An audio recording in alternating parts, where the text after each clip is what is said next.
وللمرة المليون البنات بتقعد تبعت لي إعلانات بيشوفوها في النت والسوشيال ميديا عامة عن منتجات، وجنبها مثلا واحدة شعر طويل جدا ومغرق السرير أو وهي واقفة واصل للأرض، وبيدعوا إن المنتج ده هو ده نتيجته في الاستخدام المستمر.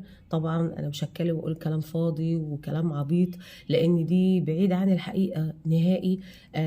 وقبل كده قلت للبنات في حاجه اسمها ساعه وراثيه، او مجازا بنسميها كده، يعني عامل الوراثي هو العامل الرئيسي في موضوع الطول. حتى لو عملت كل العنايه، يعني في بنات كتير بتبعت لي وتقول لي طب انا بقص شعري باستمرار اللي هي الطروف التالف، وبغسل الفروة كويس، وبعمل كل التعليمات اللي انت بتعمليها، ولكن شعري بيجي عند حد معين وما بيطولش.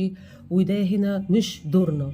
دورنا ازاي اوصل لشعرة سليمة صحيا ايا كان طولها، تمام؟ ولكن يجي بقى معدل الطول ده الوراثة بتتدخل فيه بشكل قوي جدا. ولذلك مثلا لو واحدة الشعر مثلا لنص الظهر، مهما عملت مش هيطول على اكتر من كده، الا لو كان مثلا حصل مشكلة ما فالشعر اتقطم او باظ او مرت بحالات زي مثلا عمليات او ولادة او اي عامل خارجي، فحصل مشكلة. فالمنتجات دي بتعمل على إعادة تنشيط البصيلة تاني ورجوعها لطبيعتها، فيرجع يطول تاني. ده هنا مش نتيجة للمنتج ولا الكلام ده نتيجة ان هي اصلا الساعة الوراثية بتاعتها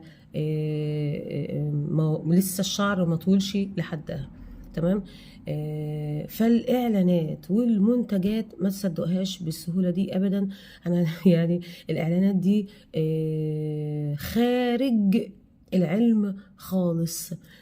ولو عندك اي سؤال او استشارة خاصة بشعرك راسليني، هكون معاكي